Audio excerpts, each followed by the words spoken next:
আমার প্রীতি ও শুভেচ্ছা নিন আইএফআইসি ব্যাংক নিবেদিত কালি ও কলম তরুণ কবি ও লেখক পুরস্কার 2020-এর পুরস্কার প্রদান অনুষ্ঠানে আপনাদের স্বাগত জানাই। বাংলাদেশের নবীন কবি ও লেখকদের সাহিত্য চর্চা ও সাধনাকে গতিময় করার লক্ষ্যে 2008 সালে কালি ও কলম মাসিক সাহিত্য পত্রিকা কালি ও কলম তরুণ কবি ও লেখক পুরস্কার প্রবর্তন করে। বর্তমানে কবিতা, কথা সাহিত্য, প্রবন্ধ, গবেষণা ও নাটক, মুক্তিযুদ্ধ বিষয়ক গবেষণা ও প্রবন্ধ এবং শিশু কিশোর সাহিত্য এই 5টি বিভাগে পুরস্কার প্রদান করা হয়। কালি ও কলম তরুণ কবি ও লেখক পুরস্কার 2020 সালে আমাদের সঙ্গে যুক্ত হয়েছে আইএফআইসি ব্যাংক লিমিটেড। তাদের প্রতি আমরা আন্তরিকভাবে কৃতজ্ঞ। বাংলাদেশের সাহিত্য চর্চার উন্নয়ন ও বিকাশে আমাদেরই যৌথ প্রয়াস।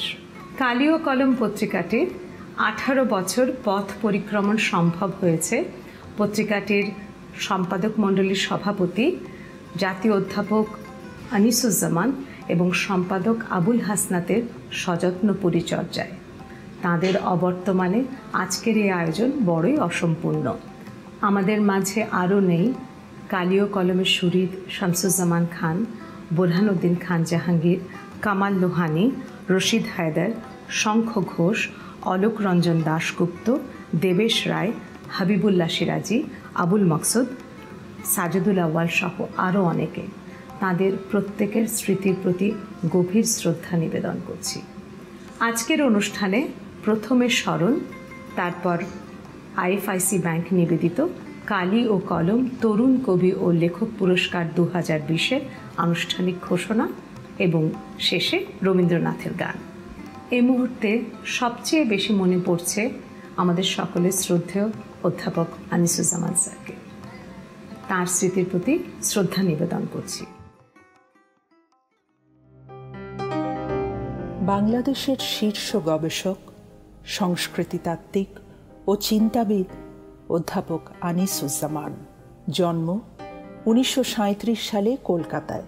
1947 সালে দেশভাগের সময় পরিবারের সঙ্গে পূর্ব বাংলায় চলে আসেন। তিনি যোগ দিয়েছিলেন 52-র ভাষা আন্দোলন এবং 71-এর মুক্তিযুদ্ধে। যুক্ত হন যুদ্ধাপরাধীদের বিচারে গঠিত গণ আদালতের সঙ্গেও। অধ্যাপক আনিসুজ্জামান ছিলেন বেঙ্গল ফাউন্ডেশনের অন্যতম ট্রাস্টি এবং কালি ও কলম সাহিত্য পত্রিকার সম্পাদক মণ্ডলীর সভাপতি। 2000 সালে যখন বেঙ্গল গ্যালারির উদ্বোধন হয় তখন আমি ছিলাম, তবে আজকে আমার ভূমিকা একটু সক্রিয়। এই সুযোগ দেওয়ার জন্য আমি বেঙ্গল ফাউন্ডেশনকে আন্তরিক কৃতজ্ঞতা জ্ঞাপন করি। সেই 2000 সাল এবং এখনকার মাঝখানে বেঙ্গল গ্যালারিতে প্রধানত চিত্রশিল্পের প্রদর্শনী হয়েছে, গানের অনুষ্ঠান হয়েছে, নানা বিষয়ে আলোচনার ব্যবস্থা হয়েছে। আমি মনে করি বিশেষ করে চিত্রশিল্পের বিকাশে বেঙ্গল গ্যালারির একটা ভূমিকা আছে। চিত্রশিল্প সবার কাছে পৌঁছে দেয়, চিত্রশিল্প সম্পর্কে দর্শকদের রুচির উন্নয়নে বেঙ্গল ফাউন্ডেশন যে ভূমিকা পালন করেছে সেটি স্মরণীয় হয়ে থাকবে। জ্ঞানতাপস আব্দুর রাজ্জাক ফাউন্ডেশনের তিনি প্রতিষ্ঠাতা ট্রাস্টি। আমার কাছে এবং আমাদের সমসাময়িক অনেকের কাছেই স্যার বলতে অধ্যাপক আব্দুর রাজ্জাককেই বোঝাতো, অথচ তার অধিকাংশ কখনো তার শ্রেণীকক্ষের ছাত্র ছিল না। তিনি ছিলেন রেনেসাঁস মানব জীবনের সব কিছুতেই তার আগ্রহ ছিল, তবে নিজের অধ্যয়নের ক্ষেত্র হিসেবে তিনি বেছে নিয়েছিলেন মানববিদ্যা ও সমাজবিজ্ঞান। অধ্যাপক আব্দুর রাজ্জাক একটা উচ্চ নৈতিক মান ধারণ করতেন। আমার অশেষ সৌভাগ্য, আমি তার স্নেহ লাভ করেছিলাম এবং আমার গোটা পরিবারই তার আনুকূল্য লাভ করেছিল। তার জ্ঞান ভাণ্ডার থেকে যথাসাধ্য কুড়িয়ে নেওয়ার চেষ্টা করেছি। আমাদের সকল কর্মকাণ্ডে তাঁর উপদেশ ও সহায়তায় আমরা প্রাণিত হয়েছি পথ চলতে। বিগত অর্ধ শতাব্দীর বেশি সময় ধরে সাহিত্য, ইতিহাস ও সমাজ সম্পর্কে তাঁর গবেষণা দেশ বিদেশে সমাদৃত হয়েছে। তিনি শিক্ষকতা করেছেন ঢাকা ও চট্টগ্রাম বিশ্ববিদ্যালয়ে। বাংলা একাডেমির তিনি সভাপতি ছিলেন। 21 পদক, স্বাধীনতা পুরস্কার, বাংলা একাডেমি পুরস্কার এবং আনন্দ পুরস্কার সহ বাংলাদেশ ও ভারতের বহু সম্মাননা লাভ করেছেন। 2014 সালে ভারত সরকার তাঁকে পদ্মভূষণ সম্মাননায় ভূষিত করে। আমি চেষ্টা করেছি যে একটা গণতান্ত্রিক সুষম সমাজের জন্যে যুদ্ধ করতে, আন্দোলন করতে। কতটুকু সফল হয়েছে জানি না, কিন্তু আমার সবসময় লক্ষ্য ছিল যে আমাদের জীবনের যে মলিনতা সেটা যেন ঘুচে যায় এবং আমরা একটা ন্যায়পরায়ণ সমাজ গঠন করে আনন্দে বসবাস করতে পারি। এই কীর্তিমান ভাবুক ও চিন্তাবিদকে হারিয়ে এই অঞ্চলে বাঙালির বুদ্ধিবৃত্তিক চর্চায় যে শূন্যতা তৈরি হয়েছে তা সহজে পূরণ হবার নয়। আমরা তাঁর স্মৃতির প্রতি গভীর শ্রদ্ধা নিবেদন করছি। সম্পাদক আবুল হাসনাতের হাতেই তৈরি হয়েছে কালি ও কলমের সাহিত্য রুচি, ঘটেছে এর প্রসার। আজকে আমার সঙ্গে আছেন ত্রোপা মজুমদার।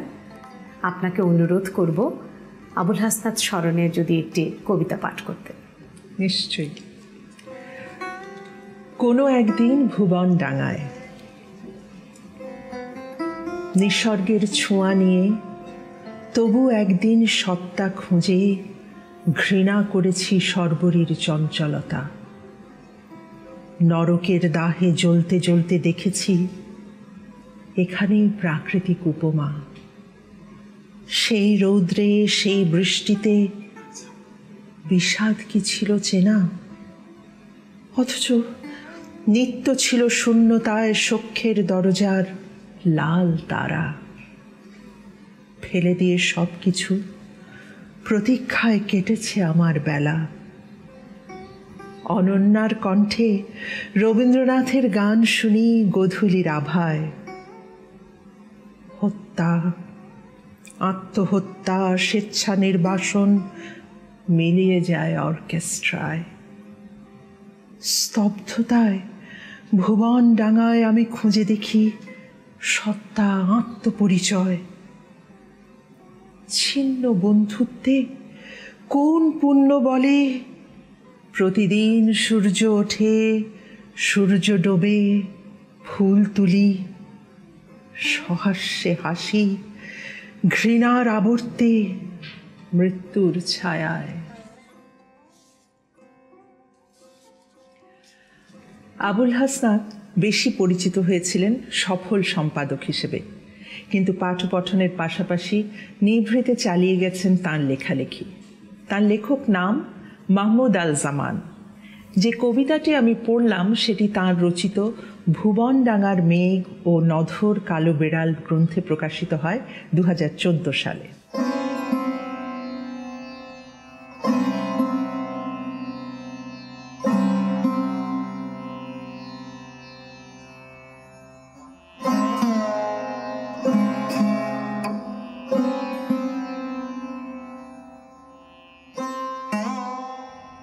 আবুল হাসনাত, কবি নাম মাহমুদ আল জামান। একাধারে কবি, কথা সাহিত্যিক, প্রাবন্ধিক, চিত্র সমালোচক, সাংস্কৃতিক ব্যক্তিত্ব, প্রগতি চিন্তার নিরলস বাহক ও সর্বোপরি একজন সফল সম্পাদক। বাবার জন্ম 1945 সনে পুরনো ঢাকায়। 1953 সনেই বাবা নবাবপুর স্কুলে ভর্তি হয়। খুব সম্ভবত সেই সমসাময়িক সময়ই আমার দাদা মোহাম্মদ হোসেন এবং আমার দাদু মোমেনা খাতুন যোগীনগরে বাড়ি কিনে ছেলে মেয়েদের নিয়ে তাদের পুরনো পৈতৃক জায়গা থেকে ফিরে চলে আসে যাতে তাদের পড়াশোনা হয়। তা আমার দাদার অর্থসঙ্গতি এতটা ছিল না যে সবাইকে অনেক দূর পড়িয়ে নিতে পারবে। আমার নিজের বেড়ে ওঠাও সেই একই বাড়িতে যোগীনগরে ওয়ারিতে 2002 পর্যন্ত। 50 দশকে আমাদের পুরনো ঢাকার বাড়িতে বাবারা আসেন, তারপরে নবাবপুর স্কুলে 53 সনে ভর্তি হন।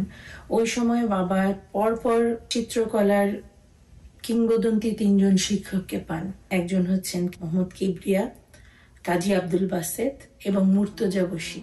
ওই সময় তার শিশু মনে এই 3 শিক্ষক একটা দারুণ প্রভাব ফেলে। ম্যাট্রিক পাশ করে বাবা 61 সনে। এরপর থেকেই বাবা খুব কষ্ট করে পড়াশোনা চালিয়ে যান। 1965 সনে বাবা সংবাদে যোগ দেন। 66 সনে বাবা এইচএসসি পাশ করেন।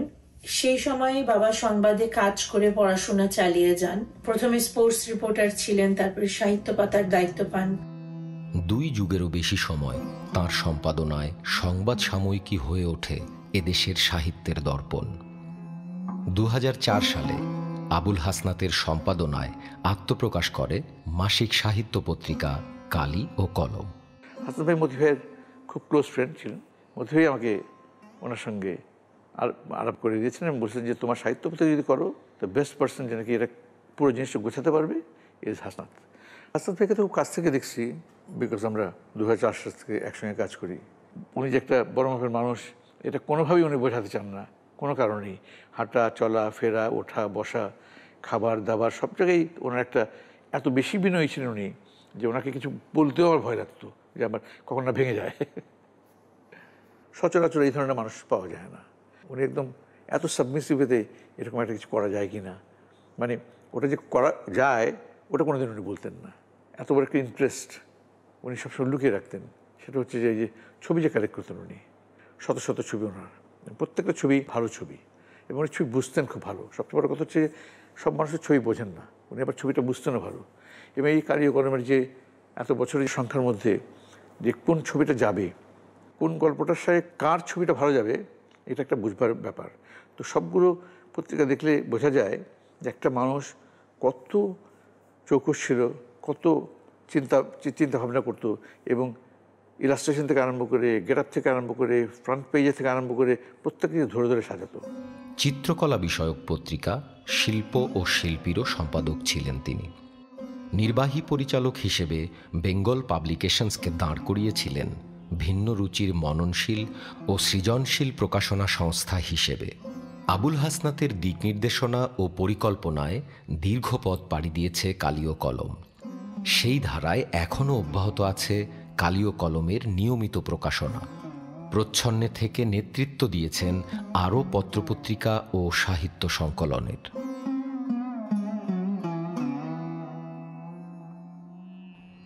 নীরবে নিভৃতে অব্যাহত রেখেছিলেন সাহিত্য চর্চাও। মৌলিক রচনা ও সম্পাদনা সহ তাঁর গ্রন্থ সংখ্যা 70টিরও বেশি। 1982 সালে সমুদ্র ও টুকুর গল্প বইয়ের জন্য পেয়েছেন অগ্রণী ব্যাংক শিশু সাহিত্য পুরস্কার। 2014 সালে মনোনীত হন বাংলা একাডেমির সম্মানসূচক ফেলো। 2020 সালে তাঁর প্রবন্ধ গ্রন্থ প্রত্যয় স্মৃতি ও অন্যান্য অর্জন করে মুনির চৌধুরী স্মৃতি পুরস্কার 2020।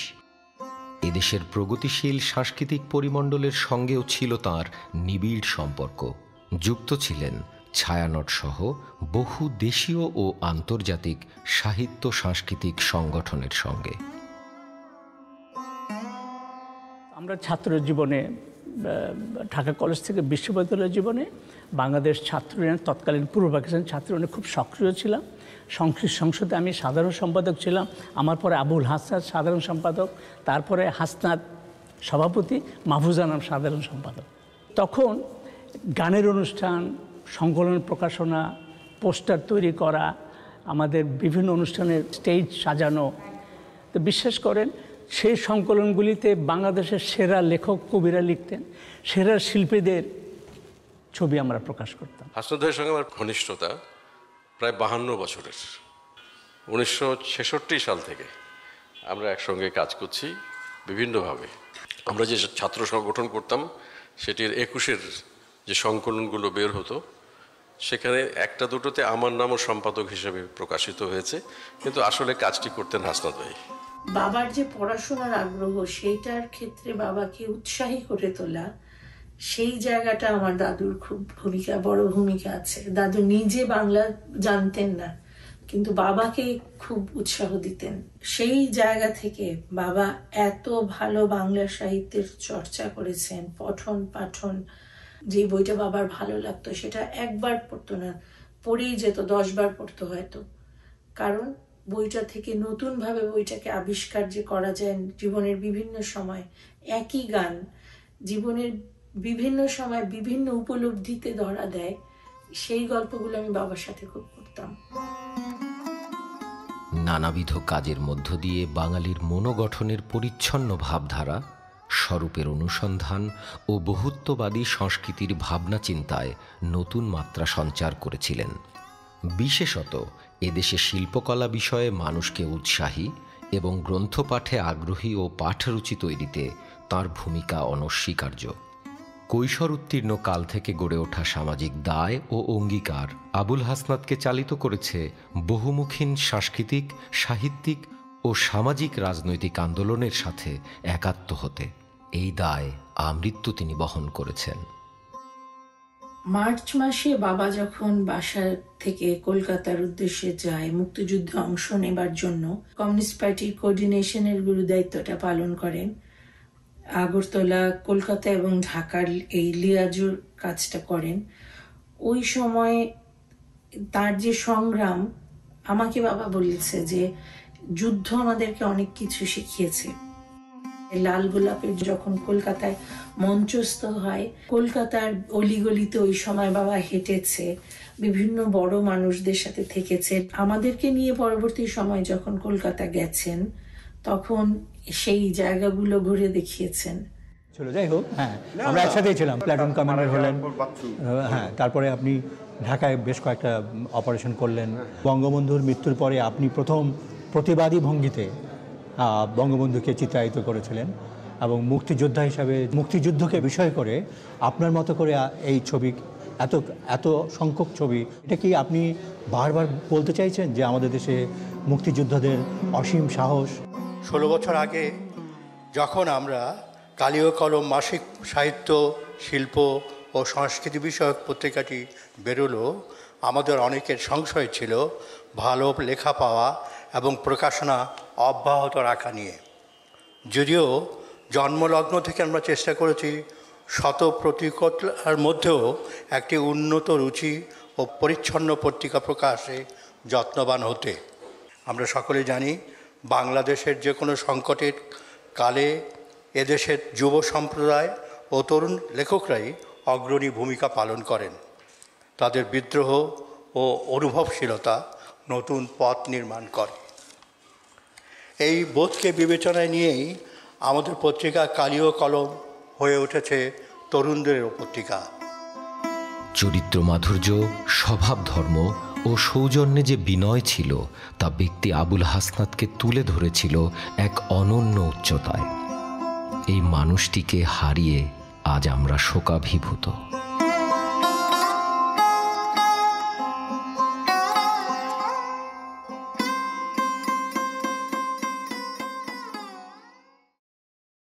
কালি ও কলমের সম্পাদক প্রয়াত আবুল হাসনাতকে শ্রদ্ধা ভরে স্মরণ করছি। কাজের সূত্রে এবং বাইরেও কালি ও কলমের সম্পাদক মণ্ডলীর সদস্য সুব্রত বড়ুয়ার দীর্ঘদিনের পরিচয় ও সখ্য ছিল আবুল হাসনাতের সঙ্গে। সুব্রত বড়ুয়ার কাছে এ সম্বন্ধে শুনব কিছু কথা। 2004 সালে কালি ও কলমের প্রকাশনা শুরু হওয়ার পর ইতোমধ্যে 17 বছর আমরা অতিক্রম করেছি। সাহিত্য পত্রিকা হিসেবে প্রায় 1.5 যুগ ধরে অব্যাহত প্রকাশনা থাকার ক্ষেত্রে এটি কম অর্জন নয়, কিন্তু আমরা মনে করি কালি ও কলমের যে অর্জন সেটি শুধু দীর্ঘকাল ধরে প্রকাশনার জন্য নয়, বরং কালি ও কলম এই দীর্ঘ সময় ধরে প্রকাশনার যে গুণ এবং যে মান রক্ষা করে চলতে পেরেছে সেটি বড় অর্জন। আমরা আজ দুঃখ করে বলছি যে কালি ও কলমের প্রকাশনার সঙ্গে প্রাণপুরুষ হিসেবে যারা ছিলেন তাদের দুজনকে আমরা গত বছরে হারিয়েছি। এদের একজন কালি ও কলম পত্রিকার সভাপতি অধ্যাপক আনিসুজ্জামান এবং অপরজন কালি ও কলমের প্রতিষ্ঠাতা সম্পাদক আবুল হাসনাত। আমরা এই দুজনকে ছাড়াই এই পত্রিকা ইতোমধ্যে প্রায় 1 বছর ধরে প্রকাশ করে আসছি এবং আমরা চেষ্টা করেছি আমাদের এই প্রকাশনার মধ্যে তারা যে ঐতিহ্য সৃষ্টি করেছেন, তারা যে মান রক্ষা করতে চেয়েছেন এবং যে চিন্তাধারা তার মধ্যে প্রতিফলিত করতে চেয়েছেন সেটি যেন আমরা অক্ষুণ্ণ রাখতে পারি। আমরা যতদূর পারি, যতখানি পারি, ভবিষ্যতেও কালি ও কলমের এই ঐতিহ্য এবং কালি ও কলমের এই মান ও গুণ রক্ষা করার জন্য চেষ্টা করব। আমরা যারা কালি ও কলমের সঙ্গে কাজ করি আমরা সবাই সেই ধারণা পোষণ করি এবং সেই ধারণা রক্ষা করি আমাদের মনে ও চেতনায়। বিগত 2008 সাল থেকে কালি ও কলম তরুণ লেখক পুরস্কার প্রদত্ত হয়ে আসছে সাহিত্যের বিভিন্ন শাখায়। যে তরুণ লেখকদের মধ্যে যাদের লেখার গুণ উন্নত এবং মান উন্নত তাদেরকে আমরা পুরস্কৃত করার চেষ্টা করেছি। এই পুরস্কার প্রদানের নিয়ম আছে, সেই নিয়মের মধ্যে থেকে আমরা কালি ও কলমের জন্য তরুণ লেখক পুরস্কার দিয়ে থাকি।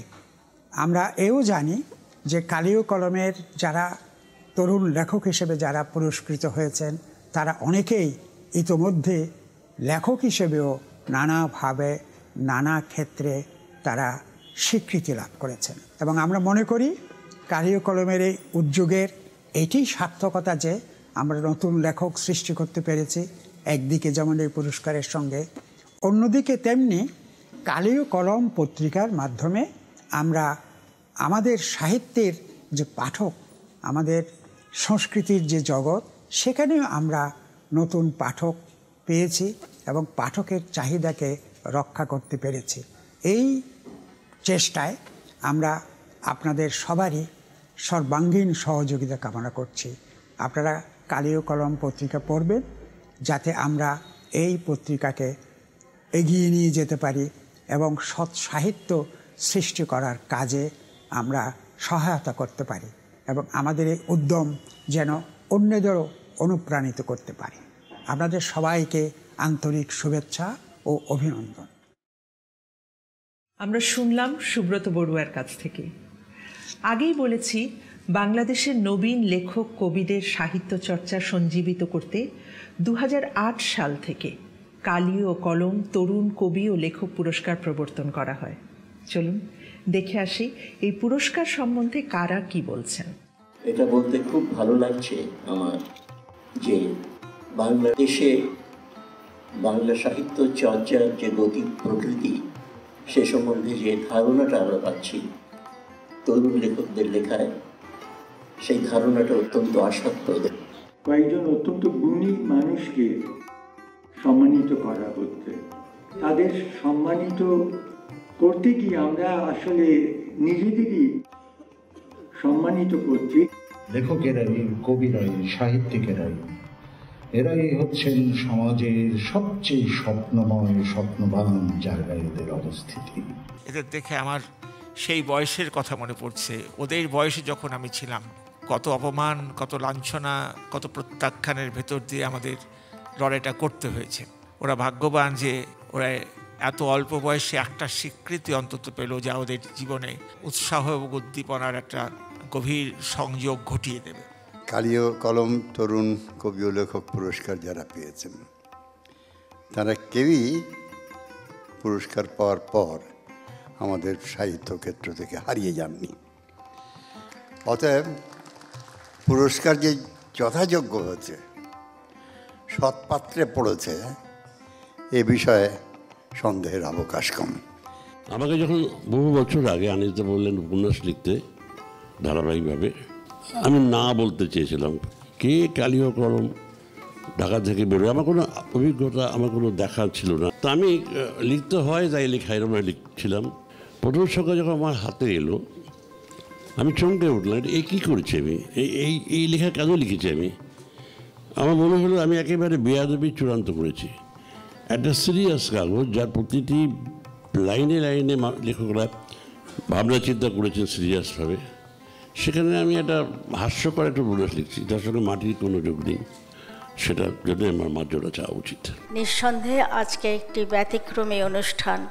কারণ শুধু পুরস্কার প্রদান নয়, সেই সব লেখকদের তৈরি করা যারা আগামী দিনে নিজেদের জায়গা তৈরি করে বড় একজন মানুষ হিসাবে প্রতিষ্ঠিত হবেন, দেশ ও জাতির কল্যাণে, সমাজ ব্যবস্থার মঙ্গলের আশীর্বাদে। আমি মনে করি তারা তৈরি হবেন, প্রবীণরা চলে যাবেন এবং তারা প্রবীণদের দায়িত্ব মাথায় তুলে নেবেন। আমার মনে আছে যখন আমি ছোট ছিলাম তখন পশ্চিমবাংলা থেকে দেশ পত্রিকা আসতো, মনে হতো ইস আমাদের দেশে যদি এরকম একটা সুন্দর সাহিত্য পত্রিকা থাকতো কি চমৎকার হতো। যখন কালি কলম বের হতে শুরু করেছে আমি অবাক বিস্ময়ে লক্ষ্য করেছি যে কত দ্রুত এটা কত চমৎকার একটা সাহিত্য পত্রিকা হিসেবে দাঁড়িয়ে গেছে। সৈয়দ শামসুল হক শামসুর রহমানের জন্মদিনে 50তম জন্মদিনে লিখেছিলেন, শামসুর রহমান আপনি দীর্ঘজীবী হন, ত্বরান্বিত হোক মানুষের স্বপ্নসমূহের অনুবাদ। আমরা যত তরুণ কবি হই না কেন, আমরা যত ব্যর্থ লেখকই হই না কেন, আমরা কলম হাতে নিয়েছি মানুষের স্বপ্নসমূহ অনুবাদ করব বলে। 2020 সালে 13 বারের মতো তরুণ কবি ও লেখক পুরস্কারের জন্য বই আহ্বান করা হয়। কোভিড অতিমারি সত্ত্বেও উৎসাহব্যঞ্জক সাড়া পাওয়া যায় এবং যথেষ্ট সংখ্যক মানসম্পন্ন বই জমা পড়ে। বিচারক মণ্ডলীর বিবেচনা করে পুরস্কারের জন্য চূড়ান্ত বই নির্বাচন করেছেন। এই নির্বাচন প্রক্রিয়ার সঙ্গে কালি ও কলমের কেউ যুক্ত ছিলেন না। কবিতা, কথা সাহিত্য, প্রবন্ধ, গবেষণা ও নাটক, মুক্তিযুদ্ধ বিষয়ক গবেষণা ও প্রবন্ধ এবং শিশু কিশোর সাহিত্য, এই 5টি বিভাগে এই পুরস্কার দেওয়া হয়ে থাকে। প্রতিটি পুরস্কারের অর্থমূল্য 1 লাখ টাকা। আমরা লক্ষ্য করেছি এই পুরস্কার তরুণ কবি ও লেখকদের মধ্যে ইতিবাচক প্রভাব ফেলেছে এবং কতভাবেই না তাদের চর্চা ও মানুষযাত্রার উত্তরণ আমাদের সাহিত্যের অগ্রগতিকে সমৃদ্ধ করেছে। এ পর্যন্ত 51 জন তরুণ কবি ও লেখক এ পুরস্কার অর্জন করেছে। 2020 সালের পুরস্কারের বিচারক মণ্ডলীর সদস্য ছিলেন অধ্যাপক বিশ্বজিৎ ঘোষ, কথা সাহিত্যিক ইমদাদুল হক মিলন এবং কবি মাহবুব সাদিক। এবার বিচারক মণ্ডলীর পক্ষে আইএফআইসি ব্যাংক নিবেদিত কালি ও কলম তরুণ কবি ও লেখক পুরস্কার 2020-এর পুরস্কৃতদের নাম আনুষ্ঠানিকভাবে ঘোষণা করবেন অধ্যাপক বিশ্বজিৎ ঘোষ। কালি ও কলম তরুণ কবি ও লেখক পুরস্কার 2020 বিশ্বজুড়ে করোনা মহামারীর কারণে আমরা সরাসরি এই অনুষ্ঠান করছি না, ইতোমধ্যেই আপনারা জেনেছেন। কালি ও কলম তরুণ কবি ও লেখক পুরস্কার 2020-এর পুরস্কার প্রাপ্তদের নাম ঘোষণা করতে গিয়েই আমি কষ্টে, বেদনায় মুহ্যমান হচ্ছি। কেননা বিগত বছরগুলোতে এই অনুষ্ঠানে আমাদের সামনে থাকতেন আমাদের জাতির বাতিঘর, আমাদের শিক্ষক, আমাদের আপনজন, কালি ও কলম পত্রিকার সম্পাদনা পর্ষদের সভাপতি অধ্যাপক আনিসুজ্জামান। আমরা তাকে হারিয়েছি 1 বছরেরও বেশি হয়ে গেল। তবু বিশ্বাস করতে কষ্ট হয় আনিস স্যার আমাদের মাঝে নেই। আর এই সময়ে আর একজন কালি ও কলমকে, বাংলাদেশের সম্পাদনার জগৎকে এবং আমাদেরকে নিঃস্ব করে দিয়ে চলে গেছেন আবুল হাসনাত, সম্পাদক আবুল হাসনাত আর কবি মাহমুদ আল জামান একই মানুষ। হাসনাত ভাইকে হারিয়ে, আনিস স্যারকে হারিয়ে কালি ও কলম তরুণ কবি ও লেখক পুরস্কার আমরা ভাবতেও পারি না, এখনো ভাবছি না। আমরা জানি সশরীরে এই দুজন মানুষ আমাদের সঙ্গে এই মুহূর্তে না থাকলেও তারা সবসময় আছেন, দূর থেকে দেখছেন, দূর থেকে নির্দেশ দিচ্ছেন, পরামর্শ দিচ্ছেন। লুভা আপাকে পরামর্শ দিচ্ছেন বেঙ্গলের কর্মী বাহিনীকে কিভাবে একটা অনুষ্ঠান ভালো করে সাজাতে হয়, কিভাবে খুঁজে খুঁজে বের করতে হয় দেশের তরুণ কবি, সাহিত্যিক, লেখকদের। আমরা অধ্যাপক আনিসুজ্জামান এবং সম্পাদক আবুল হাসনাদের স্মৃতির প্রতি গভীর শ্রদ্ধা জ্ঞাপন করি। কালিও কলম তরুণ কবি ও লেখক পুরস্কার 2020 5টি শাখায় কালিও কলম তরুণ কবি ও লেখক পুরস্কার প্রদান করা হয় প্রতি বছর। কবিতা, কথা সাহিত্য, প্রবন্ধ, গবেষণা, মুক্তিযুদ্ধ এবং শিশু কিশোর সাহিত্য। অধিকাংশ বছরই 5টি শাখাতেই পুরস্কার দেওয়ার সুযোগ ঘটেছে কালিও কলম পত্রিকার, কিন্তু কোনো কোনো বছর কোনো কোনো শাখায় যোগ্য বই পাওয়া যায়নি। অবশ্যই বিচারকদের বিবেচনায় যোগ্য বই পাওয়া যায়নি। এবছরেও এমনটা ঘটেছে। 4টি শাখায় পুরস্কার প্রদান করা গেছে, কিন্তু কবিতা শাখায় অনেক বই পাওয়া সত্ত্বেও বিচারক মণ্ডলীর বিবেচনায় কোনো বইকেই পুরস্কার দেওয়ার মতন বিবেচনা করা যায়নি। বিচারক মণ্ডলীর কষ্ট হয়েছে, কিন্তু কিছু করার ছিল না। কেননা কালিও কলম তরুণ কবি ও লেখক পুরস্কারের মর্যাদাটা বাংলাভাষী মানুষের কাছে এমন একটা পর্যায়ে পৌঁছেছে যে সেখান থেকে নিচে নামার কোনো সুযোগ ছিল না, সুযোগ নেই, সুযোগ থাকবেও না। তাই আশা করব সামনে আবার হয়তো আমরা 5টা শাখাতেই 5 জন নবীন শিল্পীকে পাব, নবীন লেখককে পাব। যে 4টি শাখায় এবার পুরস্কার দেয়া গেল, কথা সাহিত্য শাখায় তিমির যাত্রা উপন্যাসের জন্যে কালিও কলম তরুণ কবি ও লেখক পুরস্কার 2020 অর্জন করেছেন নবীন কথাশিল্পী মোজাফফর হোসেন। মোজাফফর হোসেন প্রতিশ্রুতিশীল নবীন কথাকার। তিমির যাত্রা তার প্রথম উপন্যাস। 1971-এর গৌরবোজ্জ্বল মুক্তিযুদ্ধ এবং মুক্তিযুদ্ধ উত্তর বাংলাদেশের সামাজিক রাজনৈতিক অস্থিরতা, মানবিক সম্পর্কের অবক্ষয় ও ব্যক্তিক হতাশা বিচ্ছিন্নতার চালচিত্র নিয়ে নির্মিত হয়েছে মোজাফফরের তিমির যাত্রা। তার নির্মেদ গদ্য, সাবলীল ভাষা, আখ্যানে জাদু বাস্তবতা আর পরাবাস্তবতার ছোঁয়া, নিরীক্ষাধর্মী নির্মাণকলা সব মিলিয়ে কৌতূহলী পাঠককে এই উপন্যাস নিয়ে যাবে নতুন এক অভিজ্ঞতার আঙিনায়।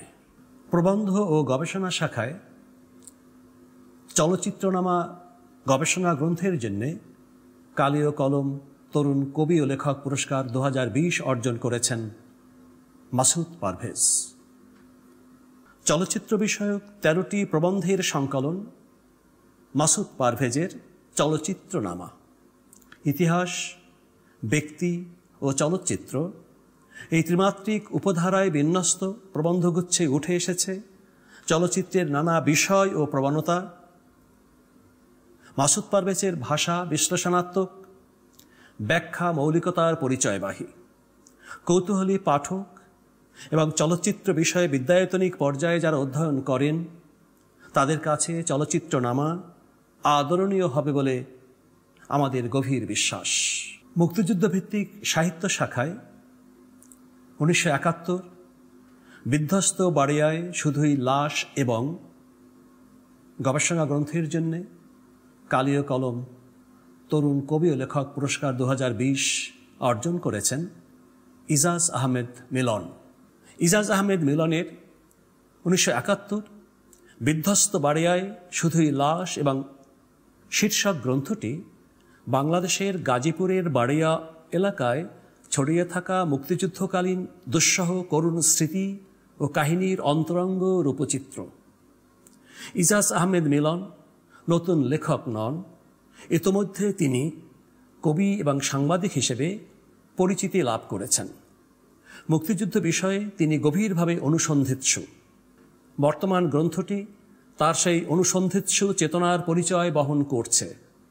তার লেখার মান ভালো, বর্ণনা চিত্তাকর্ষক। এই বই আমাদের তরুণ গবেষকদের মুক্তিযুদ্ধ বিষয়ে গবেষণায় উদ্বুদ্ধ করবে বলে আমরা বিশ্বাস করি। শিশু কিশোর সাহিত্য শাখায় স্কুলে মুক্তিযুদ্ধ হয়েছিল উপন্যাসের জন্যে কালির কলম তরুণ কবি ও লেখক পুরস্কার 2020 অর্জন করেছেন রণজিৎ সরকার। রায়না নামের এক প্রবাসী বাঙালি কিশোরীর বাংলাদেশ নিয়ে স্বপ্ন আর সম্ভাবনার অনেকান্ত কথায় মুখর রণজিৎ বিশ্বাসের স্কুলে মুক্তিযুদ্ধ হয়েছিল উপন্যাস। বক্ষমান উপন্যাস কৌতূহলী শিশু কিশোরদের বাংলাদেশের গৌরবোজ্জ্বল মুক্তিযুদ্ধ সম্পর্কে জানতে বিস্তার করবে সহযোগের হাত। রায়নার অবয়বে এখানে প্রতিভাসিত হয়েছে বাংলাদেশের অগণন শিশু কিশোরের স্বপ্নরঙিন মুখচ্ছবি, তাদের স্বপ্ন আর সম্ভাবনার কথা। স্কুলে মুক্তিযুদ্ধ হয়েছিল উপন্যাস বাংলাদেশের শিশু কিশোরদের সদর্থক চেতনায় উদ্বুদ্ধ হতে সঞ্চার করবে সহযোগ, এ আমাদের দৃঢ় বিশ্বাস। এই চারজন তরুণ লেখককে আন্তরিক অভিনন্দন জানাই এবং আশা করব এই পুরস্কারের দায়িত্ব তারা গ্রহণ করবেন। এই পুরস্কার তাদেরকে দায়িত্ব সচেতন করে তুলবে। এই পুরস্কার তাদেরকে আরও ভালো লিখতে সাহস সঞ্চার করবে, প্রেরণা সঞ্চার করবে এবং প্রতিনিয়ত বলবে তুমি দায়িত্বশীল হও। সেটাই হবে আমাদের তাদের কাছে আকাঙ্ক্ষা। সুধীমণ্ডলী, যারা শুনছেন আমাদের কথা, তাদের উদ্দেশ্যে একটা কথা বলা খুব জরুরি। কালিও কলম পত্রিকা এই যেই তরুণ কবি ও লেখক পুরস্কার দিয়ে যাচ্ছে, সেক্ষেত্রে দীর্ঘ অভিজ্ঞতা থেকে বলছি যে কালিও কলমের সম্পাদনা পর্ষদ কিংবা সংশ্লিষ্ট কেউই কখনোই পুরস্কার প্রদান প্রক্রিয়ার সঙ্গে যুক্ত থাকেন না। বিচারকরা স্বতন্ত্রভাবে মূল্যায়ন করেন বলেই এই পুরস্কার এখন বাংলাদেশে খুব আকর্ষণীয় একটি পুরস্কার, গৌরবোজ্জ্বল একটি পুরস্কার হয়ে দাঁড়িয়েছে আমাদের তরুণ লেখকদের কাছে। আমরা আশা করব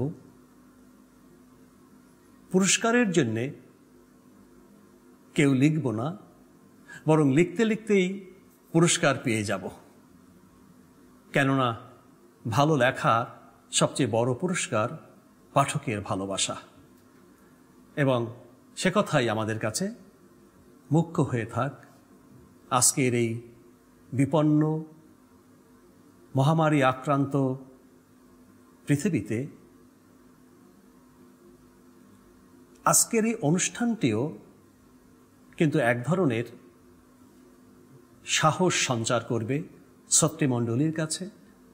সব কিছু মিলেই করোনার মধ্যেই আমাদের জীবন চলবে, প্রবাহমান থাকবে এবং প্রবাহমান থাকবে কালিও কলমের অগ্রযাত্রা। আইএফআইসি ব্যাংক নিবেদিত কালিও কলম তরুণ কবি ও লেখক পুরস্কার 2020 অর্জন করেছেন কথা সাহিত্যে মোজাফফর হোসেন, প্রবন্ধ গবেষণায় মাসুদ পারভেজ, মুক্তিযুদ্ধ বিষয়ক সাহিত্যে এজাজ আহমেদ মিলন এবং শিশু কিশোর সাহিত্যে রণজিৎ সরকার। সবাইকে আন্তরিক অভিনন্দন। এ নিয়ে পুরস্কৃতরা কি ভাবছেন চলুন শুনে আসি। আমি শুরুতে কবিতা লিখতাম, এইটি 2002 থেকে 6-7 পর্যন্ত আমি কবিতা লিখেছি।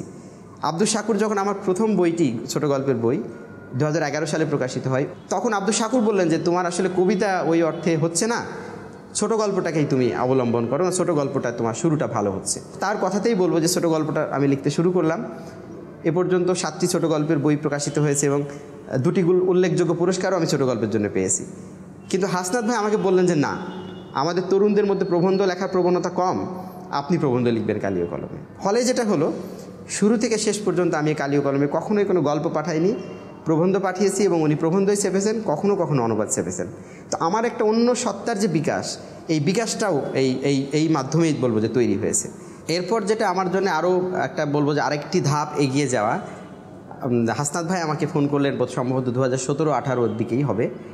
আমার কালি ও কলমে যে লেখাগুলো প্রকাশিত হয়েছিল প্রবন্ধ, উনি চাচ্ছিলেন যে সেগুলো একত্রিত করে একটি বই প্রকাশ করার কথা, এবং সেটি বেঙ্গল থেকেই। তারপর আমি প্রবন্ধগুলো গুছিয়ে দিলে বেঙ্গল থেকেই বিশ্ব সাহিত্যের কথা নামে বইটি প্রকাশিত হয়। এবং এই কথাগুলো বলছে এই কারণেই যে কালি ও কলমের সঙ্গে আমার লেখক জীবনের যে উঠে আসা, তার সঙ্গে একটি সম্পর্ক আছে এবং এই সম্পর্কটি প্রত্যক্ষভাবে যিনি স্থাপন করে দিয়েছেন, সুযোগ করে দিয়েছেন আমার মতো একজন নবীন লেখককে, তিনি হলেন হাসনাত ভাই। তাকে আমি আজ ভীষণভাবে স্মরণ করছি, কারণ এই কালি ও কলম পুরস্কার যখন আমি পাচ্ছি, আমার ধারণা তিনি থাকলে ভীষণ খুশি হতেন। আমি তাকেই উৎসর্গ করছি। তার উপস্থিতিটা আমার জীবনে একটি বড় ঘটনা। আমি এসেছি কুষ্টিয়া শহর এবং আমার জন্মশহর মেহেরপুর। এই সাহিত্যে আমার যে লিটারারি কালচার, এই সম্পর্কে আমার কোনো ধারণা ছিল না, এবং কারো কাছে যে আমি প্রত্যক্ষভাবে জানবো সেই সুযোগ আমার ছিল না। আনিসুজ্জামান স্যার যখন আমাকে এক্সিম ব্যাংক অন্যদিন হুমায়ুন আহমেদ পুরস্কার দেন, উনি সভাপতি ছিলেন ওই কমিটির, অতীত একটা ভিনদেশ গল্পগ্রন্থের জন্য, তিনি তখন বলেছিলেন যে তোমার জন্য আমি খুব শুভকামনা দিই যে তিনি অনেক দূর যাবে। তো সেই আনিসুজ্জামান স্যার তারপর থেকে আমার নিয়মিত খোঁজ রাখতেন।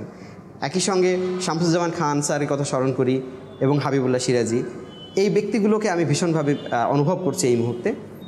এই যে পুরস্কার প্রাপ্তির অনুভূতি নিয়ে অনেকেই হয়তো এরকম বলে থাকেন যে পুরস্কার অনেক সময় তাদের দায়িত্ববোধ বাড়িয়ে দেন। তো আমি বলবো যে দায়িত্ববোধ আসলে পুরস্কারটা একটা পর্যায়ে গিয়ে তো পাওয়া, একটা দীর্ঘদিন ধরে লিখতে লিখতে পাওয়া, আসলে এই কমিটমেন্টটা ভিতর থেকে আগে থেকেই তৈরি হয়ে যায়। আমি এই মুহূর্তেই যদি কোনো লেখা লিখতে বসি, তখন পুরস্কার মাথায় থাকবে না এবং পুরস্কার একটু সহযোগিতা করবে না ভালো লেখার জন্যে। কিন্তু একটি কথা তারপরও থেকে যায় যে এই সাহিত্যের অঙ্গনটা না একটা বড় অঙ্গন, কিন্তু আমি মনে করি যে এই অঙ্গনটার যে পরিমাণ সামাজিক যে এস্টাবলিশমেন্টের অংশ হয়ে ওঠা উচিত, সেইটা হয়নি। যেমন আজকে সেলিব্রিটি বলতে আমরা বুঝি কি, একটি ক্রিকেট ম্যাচে একটি সেঞ্চুরি করা, আর একটা লেখক যদি 30টা বই লেখে তারপরও বেশি ফোকাস বা এই যে আলোর মধ্যে চলে আসা, তারকা খ্যাতি পাওয়া, কিন্তু সেই সেঞ্চুরিয়ানই হবেন বা একটি সিনেমায় অভিনয় করে হবেন। কিন্তু আমরা যারা 10, 20, 30, 40, 50, 60 বছর ধরে লিখে যাই, তাদের এই রকম কিন্তু এই ধরনের সুযোগ তৈরি হয় না একটা জাতীয় চরিত্র তৈরি হয়ে ওঠার। তো এই জন্যই পুরস্কারগুলো আমি বলবো ছোট ছোট করে এক ইন্ধন, যারা নেক্সট জেনারেশন আসবে, সাহিত্যটা যে একটা বড় ইন্ডাস্ট্রি, এইটার জন্যই আমার মনে হয় এই পুরস্কারগুলোর আরও প্রয়োজন আছে। পুরস্কারের তাৎপর্যটা আমি এই জায়গায় আসলে দেখি।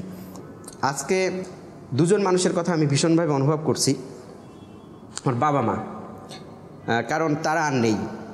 তো এটা আসলে আমার মনে হয় বলা খুব কঠিন। মানে বাবা মাকে আমি ভীষণভাবে স্মরণ করি এই কারণে যে আমি কখনো বিভিন্ন অনুষ্ঠানে বলি যে আসলে আমার বাবা মার লেখক হয়ে ওঠার পেছনে মানে প্রত্যক্ষ কোনো হাত নেই, এটা আমি বলি বটে। কিন্তু আমি যখন বই পড়তাম আমার মনে আছে যে বলা হতো যে এটা মানুষের যে চরিত্র, স্বভাব চরিত্র, সেটাকেই নষ্ট করে দেয় এই উপন্যাস বা কবিতা। এই ধরনের একটি মানে আমি বলবো যে ভুল বিশ্বাস মধ্য থেকে আমার বেড়ে ওঠা। এবং আমার বাবা মা তারা চাইতেন একটা মিডল ক্লাস মেন্টালিটির মধ্য থেকে আমাকে বড় করে তুলতে এবং আমি যাতে জীবনে সফল হই। সেই সফলতাটার যে আদর্শ মান সেটি হলো যে এই যে অর্থনৈতিক বৈষয়িক সফলতা। কিন্তু আজ আমি অনুভব করি যে না, তারা একটি জায়গায় ঠিকই ছিলেন, মানে তারা যে প্রতিষ্ঠা আমার কাছে চেয়েছিলেন সেটি ভুল চাননি। এবং সাহিত্যে যে তারা পরোক্ষভাবে আমাকে কত বড় জায়গায় আমাকে ঠেলে দিয়েছেন সেটা আমি অনুভব করি। কারণ আমি এখন পর্যন্ত যত গল্প উপন্যাস লিখেছি, এমনকি তিমির যাত্রা উপন্যাস, যে উপন্যাসটির জন্য আজ আমি পুরস্কৃত হচ্ছি, সেই উপন্যাসের কন্টেন্ট কিন্তু তারাই, সেই চরিত্রগুলো, সেই মানুষগুলো যারা আমাকে তথাকথিতভাবে আমাকে মনে হয়েছে যে তারা আমাকে উৎসাহ দিচ্ছেন না, কিন্তু তারা আমার চরিত্র হয়ে আসছেন এবং সেটাই আমাকে আজকে সুখ্যাতি এনে দিচ্ছে। আসলে লেখালেখির শুরুটা আমার 98-99 সালের দিকে।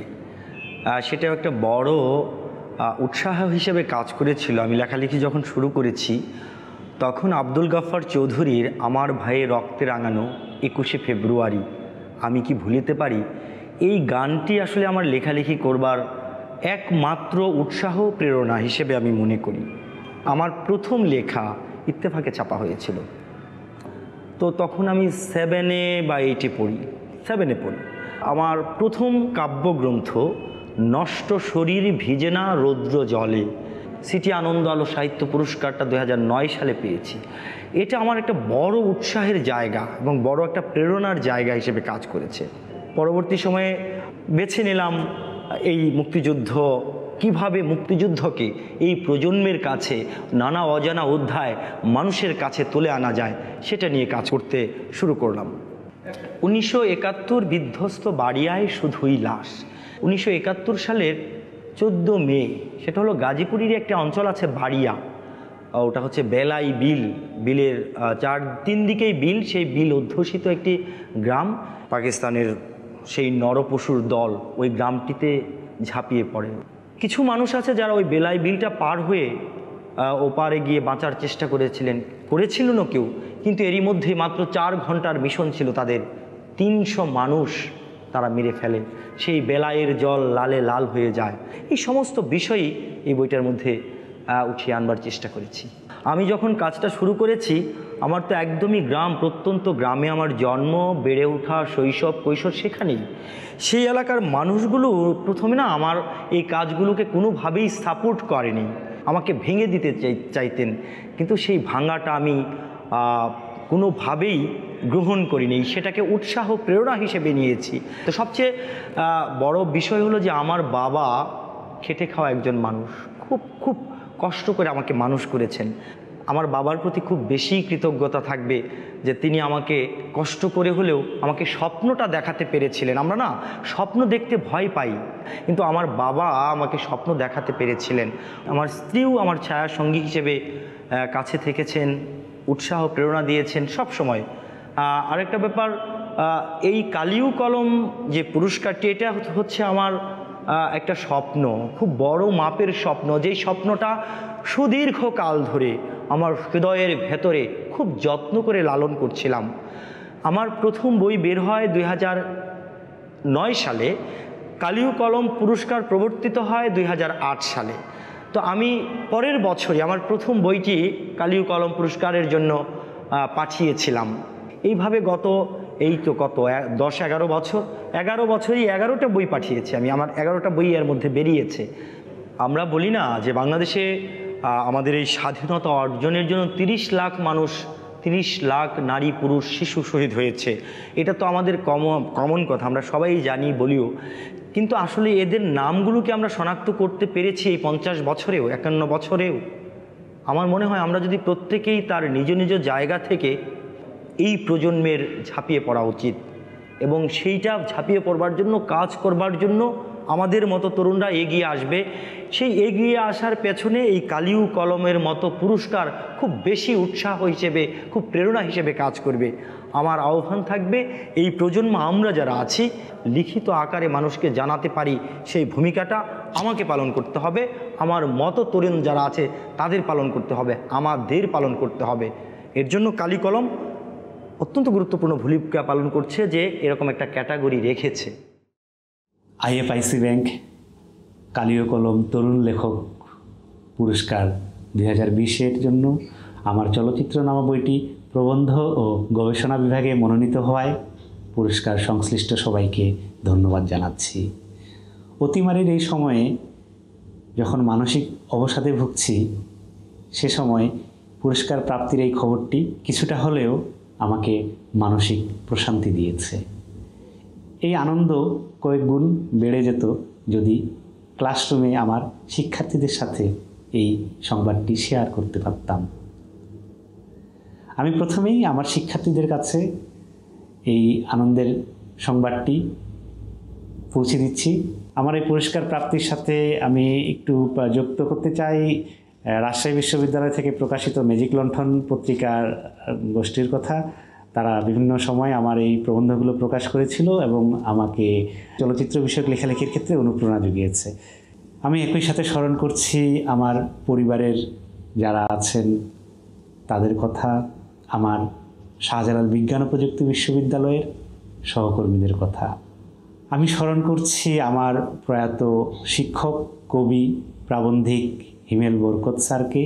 গত বছর তিনি আমাদের ছেড়ে চলে গেছেন।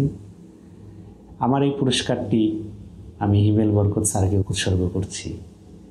স্যার বিভিন্নভাবে আমাকে লেখালেখির ক্ষেত্রে উৎসাহ দিতেন। আর পুরস্কার প্রাপ্তির কথা বলতে গেলে খুব সহজেই যদি বলি যে আনন্দ হয়, পুরস্কার পাওয়ার সাথে অর্থ যোগের যেহেতু ব্যাপার আছে, কারণ বাংলাদেশে লেখালেখি এখনও পেশাদারিভাবে চালু হয়নি, ফলে এই ধরনের পুরস্কারের ক্ষেত্রে লেখক অর্থপ্রাপ্তি হলে কিছুটা তো আনন্দ লাগেই। আর আরেকটি বিষয় হচ্ছে যে পুরস্কৃত বইটির ব্যাপারে পাঠকের এক মধ্যে কিছুটা আগ্রহ তৈরি হয়, বিভিন্ন মিডিয়ার কাভারেজ পাওয়া যায় কিছুটা হলেও। তো এই বিষয়গুলো আসলে পুরস্কারের ক্ষেত্রে একটি বাড়তি পাওনা হিসেবে কাজ করে আমি মনে করি। একজন তরুণ লেখকের ক্ষেত্রে আমার যেটা মনে হয় যে পুরস্কার প্রাপ্তির ব্যাপারটা যেমন খুব আনন্দের খবর, আবার একই সাথে এটা এক ধরনের সংকটেরও ব্যাপার থাকে, কারণ পুরস্কারের সাথে আত্মতৃপ্তির ব্যাপার যখন জড়িয়ে পড়ে তখন একজন লেখকের যদি খুব বেশি আত্মতৃপ্তির জায়গা তৈরি হয় তাহলে পরবর্তীতে সেটা তার লেখালেখির ক্ষতির কারণও হয়ে দাঁড়াতে পারে। আর পুরস্কার ঢাকায়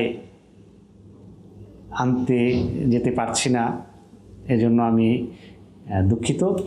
আবারও বলছি, কালি ও কলম পুরস্কার প্রাপ্তির ক্ষেত্রে পুরস্কার সংশ্লিষ্ট যারা ছিলেন এবং বিচারক মণ্ডলী যারা ছিলেন তাদের সবাইকে আন্তরিক ধন্যবাদ জানাচ্ছি। আমি তখন 6ষ্ঠ শ্রেণীতে পড়ি। আমি মাকে নিয়ে একটা কবিতা লিখেছিলাম। ওই কবিতাটা মাকে পড়ার টেবিলে বসে আমি শোনাই।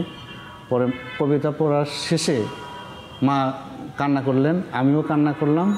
মা আমার মাথায় হাত দিয়ে মানে আশীর্বাদ করলেন। আমার বাড়িতে অনেক লোকজন ছিল, তাদের দিলেন যে আমার ছেলে রণজিৎ এই কবিতাটা লিখেছেন। তো তারা তখন কবিতাটা পড়লেন। আমি খুব পত্রিকা পড়তাম আর কি, তখন একটা পত্রিকায় দেখি যে লেখা আহ্বান করেছে।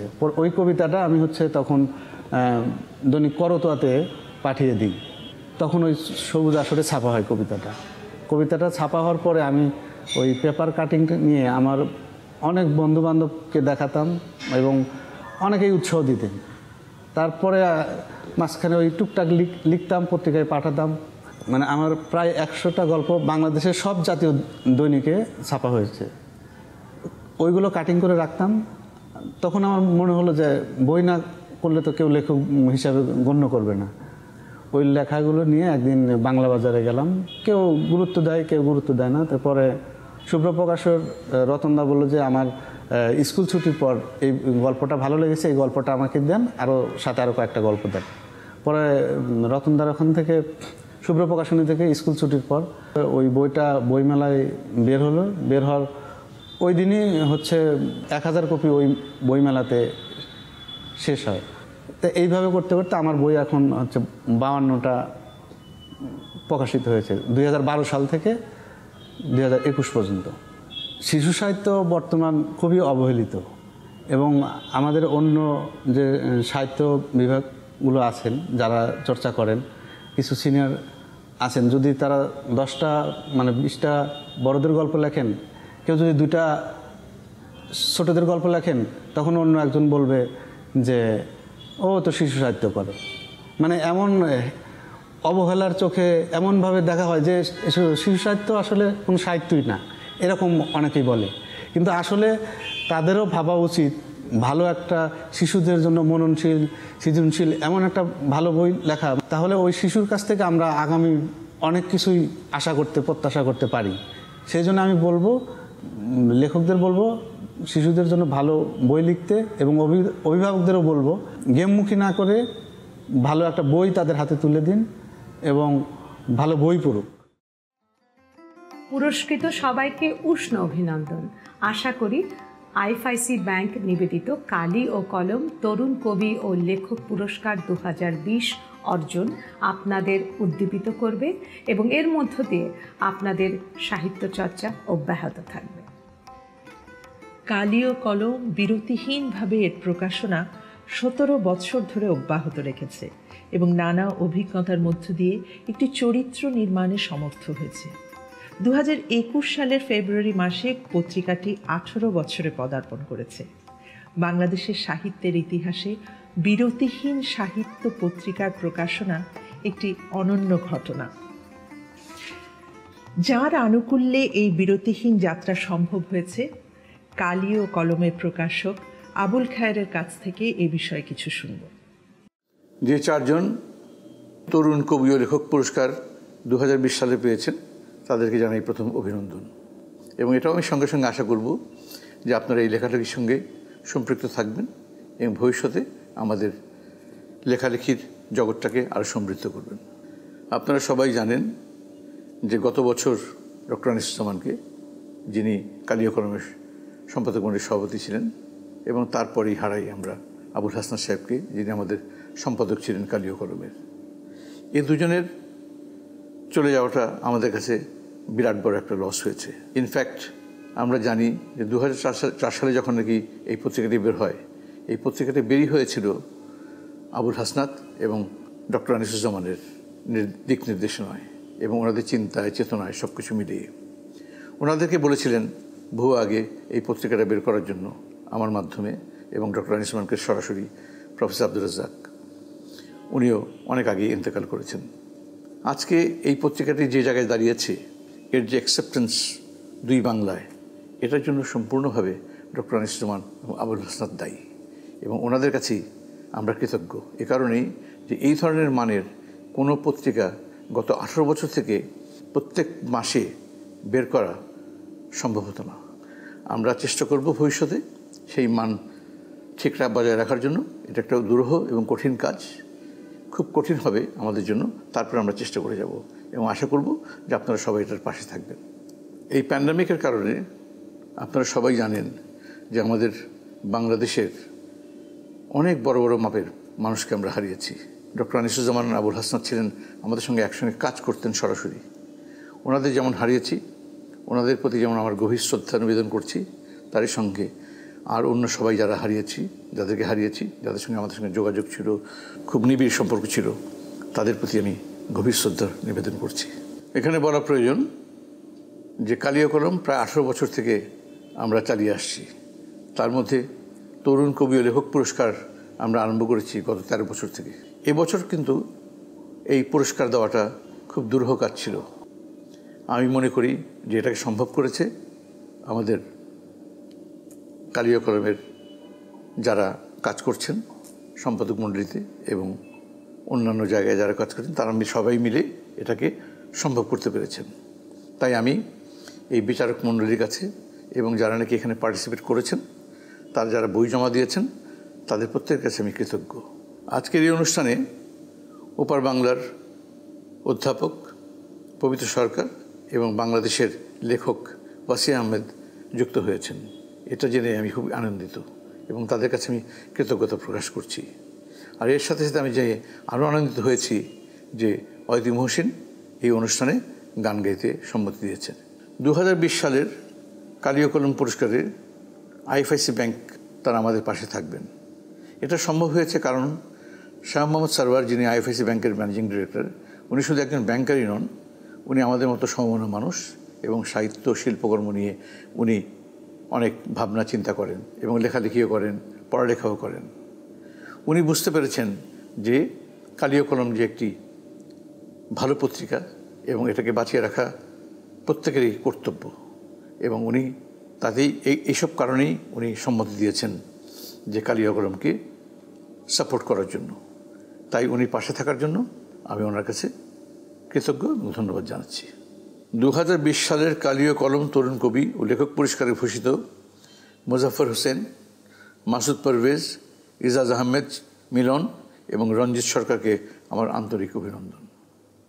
এর সঙ্গে আমি বলতে চাই যে আমাদের সঙ্গে কালি কলমের সঙ্গে যারা যুক্ত আছেন এবং যারা প্রতি মাসে নিয়মিত পত্রিকাটি বের করছেন এবং যারা এদের সঙ্গে সম্পৃক্ত থেকে লেখালেখি আমাদেরকে দিচ্ছেন এবং আমাদের সঙ্গে আমাদেরকে সাপোর্ট করছেন, তাদের সবার প্রতি আমার একটি আবেদন যে আগামী 50 বছর পর্যন্ত যদি আপনারা এই মানটা ধরে রাখতে পারেন, এটা একটি বিরাট কাজ হবে।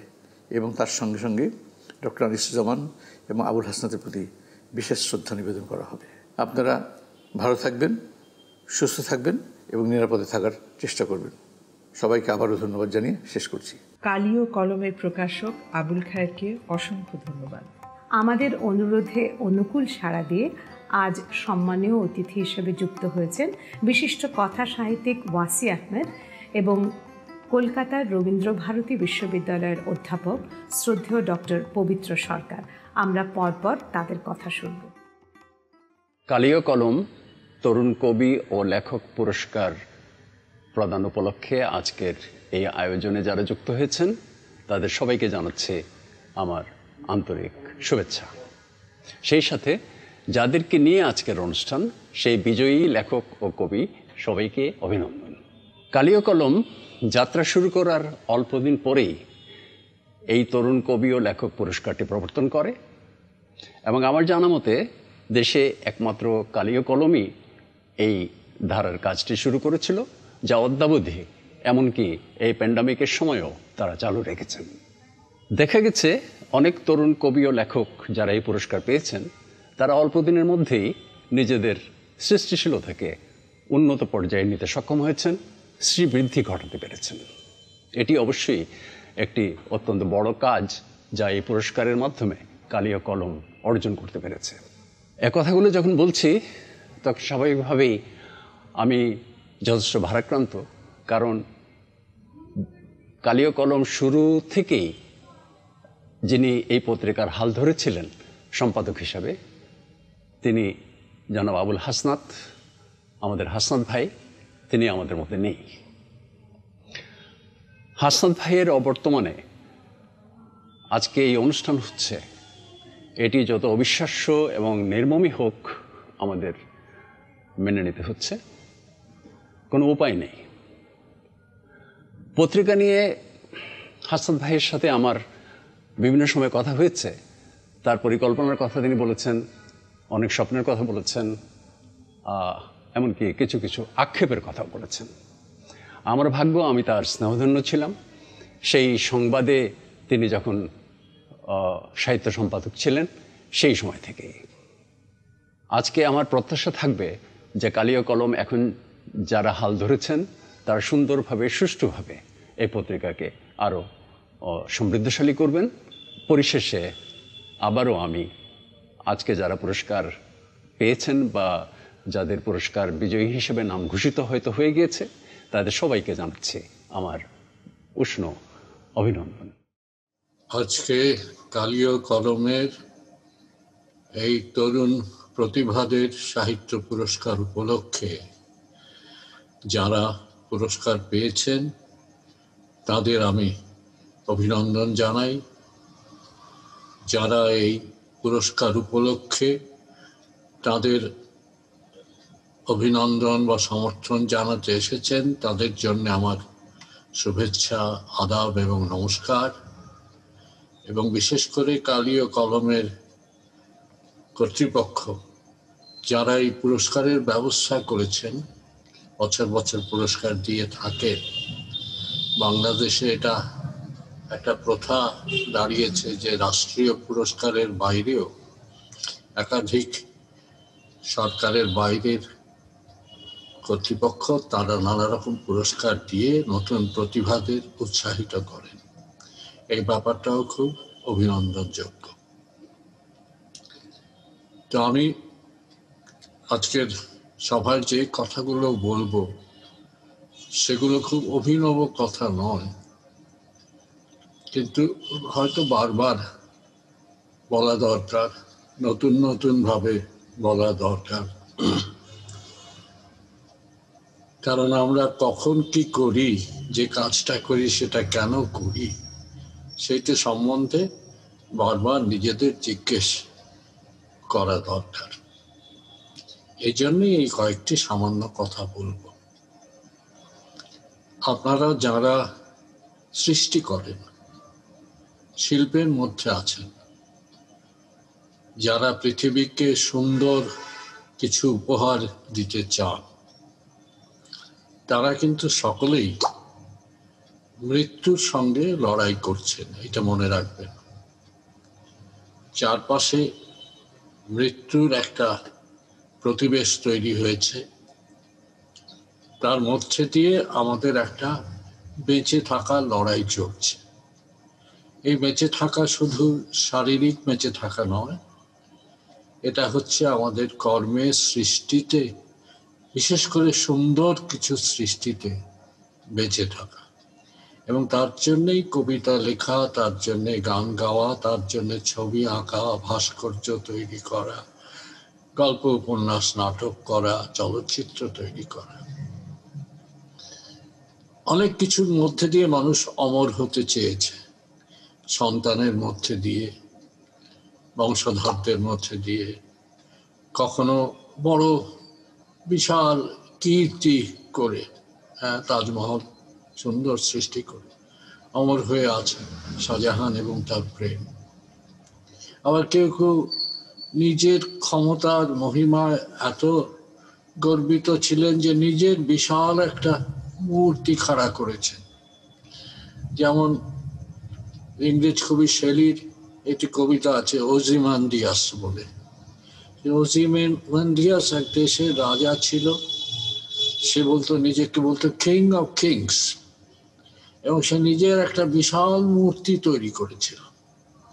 তো শেলির কবিতায় এক পর্যটক বলছেন যে সে পর্যটক এসে দেখেন, ফিরে এসছেন, দেখছেন চারপাশে বিশাল মরুভূমি, তার মাঝখানে দুটো পা, বিশাল পা, পাথরের পা শুধু খাড়া হয়ে আছে, আর কিছু নেই।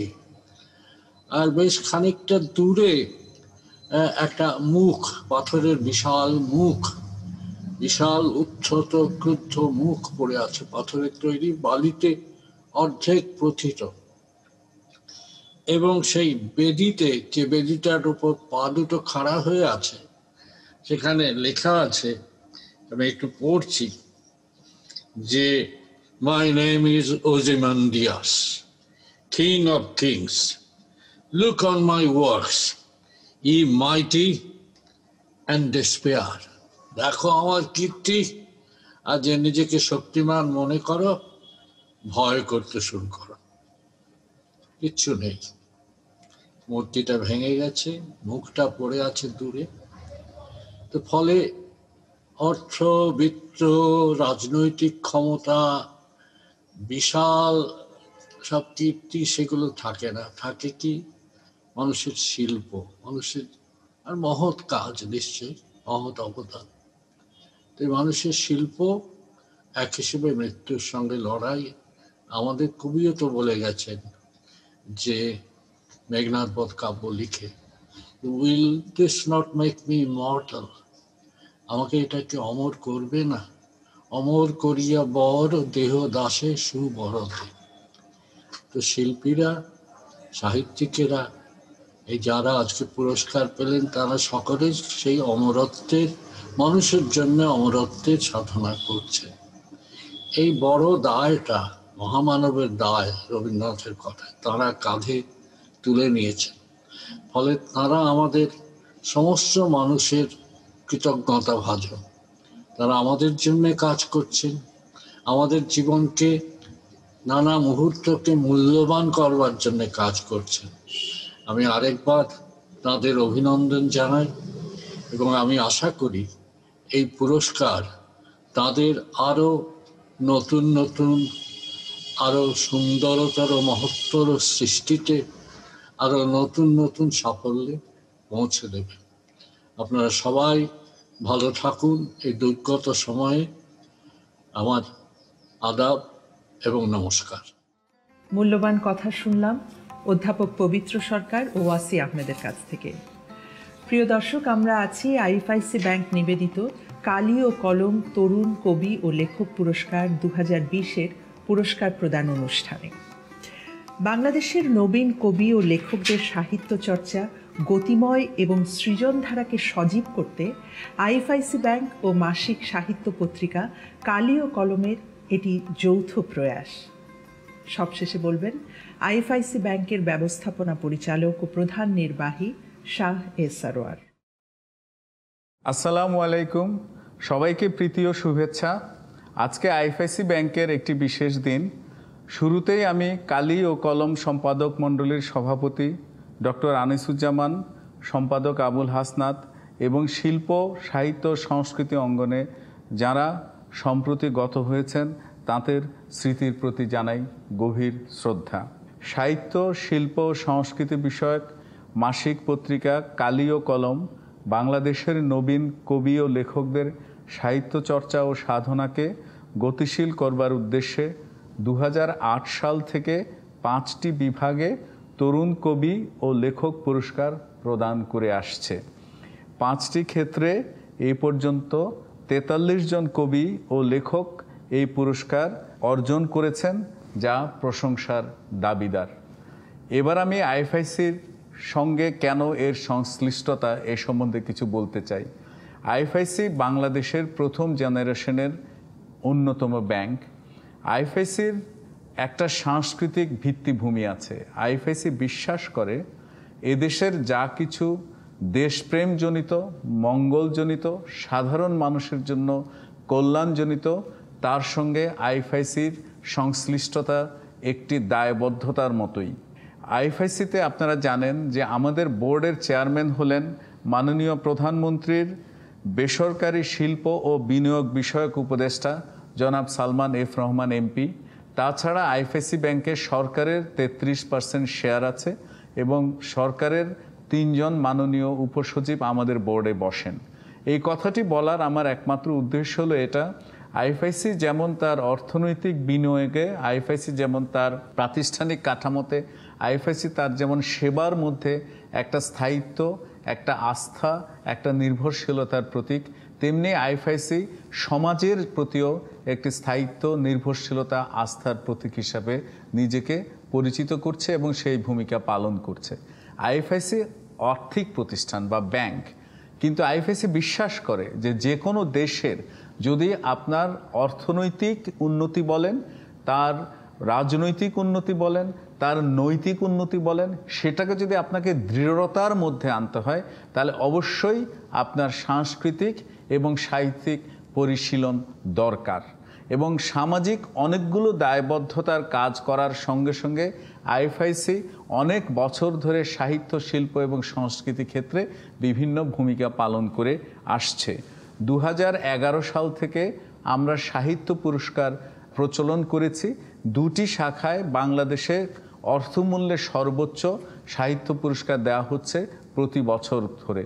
সেই সঙ্গে আমরা সাহিত্যরত্ন পুরস্কার দিচ্ছি, আমরা শিল্পরত্ন পুরস্কার দিচ্ছি, আমরা আজীবন সম্মাননা পুরস্কার দিচ্ছি।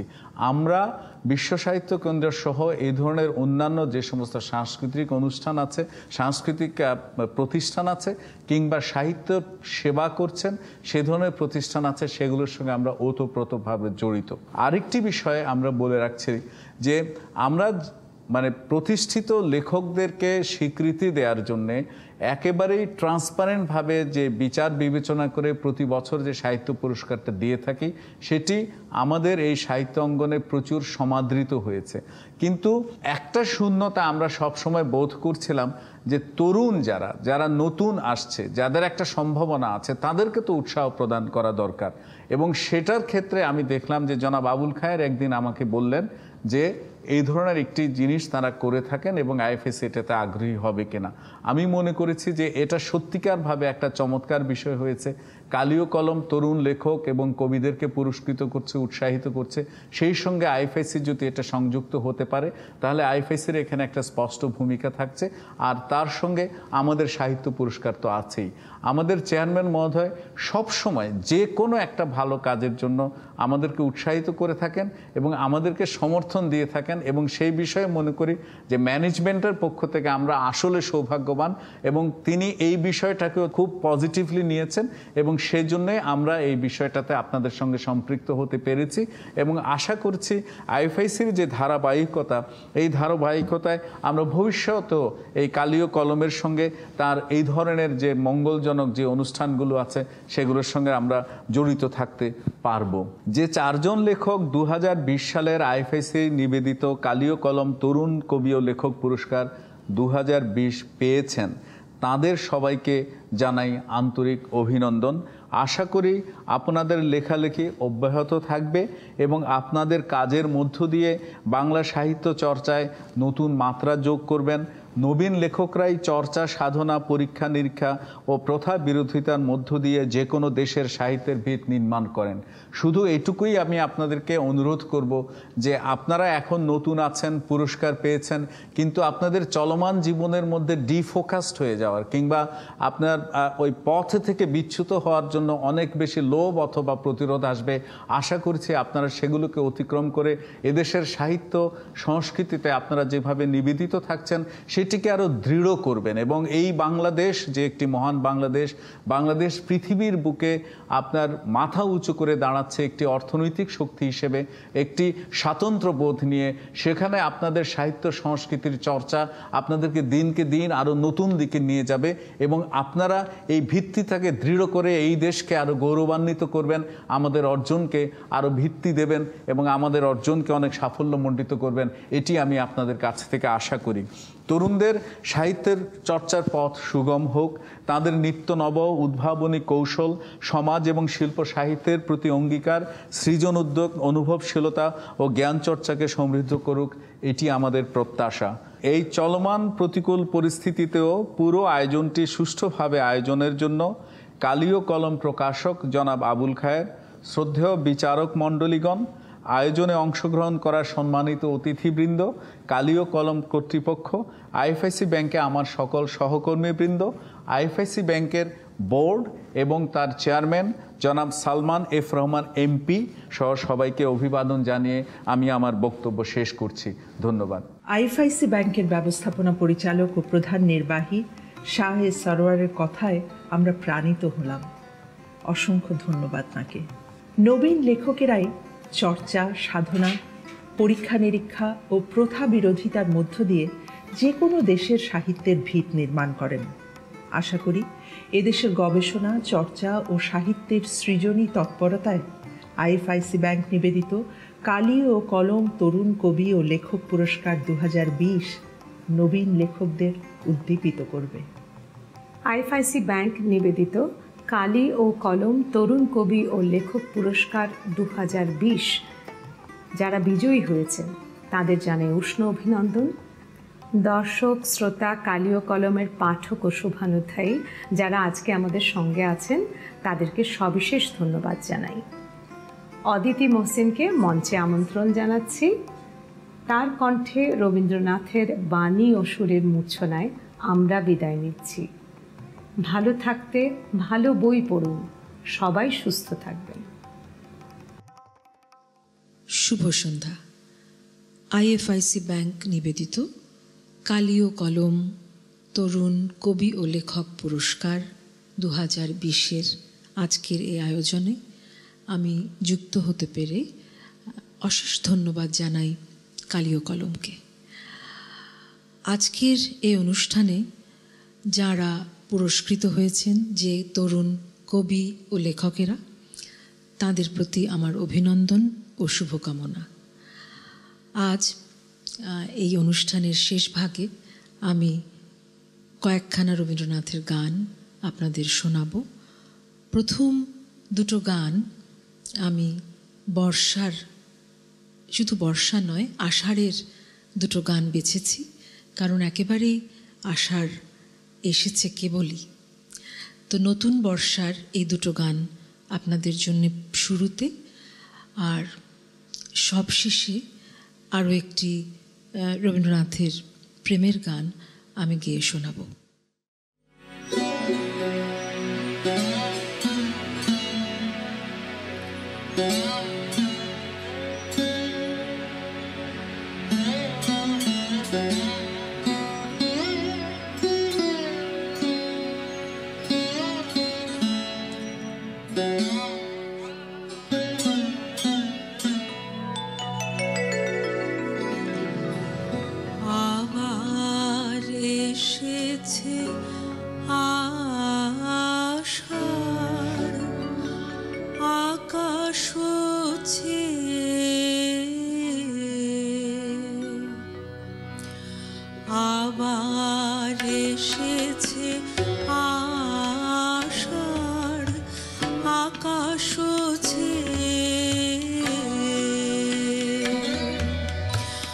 আসে বৃষ্টির সুবাস বাতাস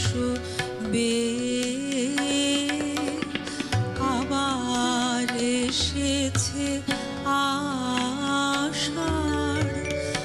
আকাশ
বজ্র মানিক দিয়ে গাঁথা আষাঢ় তোমার মালা।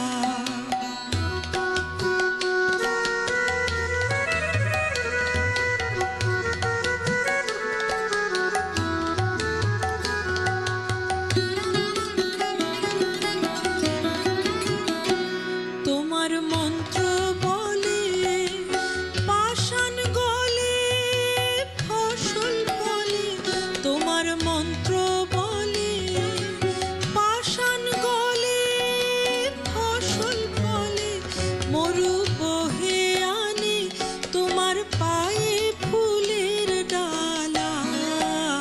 বজ্র মানিক দিয়ে গাঁথা আষাঢ় তোমার মালা। বজ্র মানিক দিয়ে গাঁথা আষাঢ় তোমার মালা।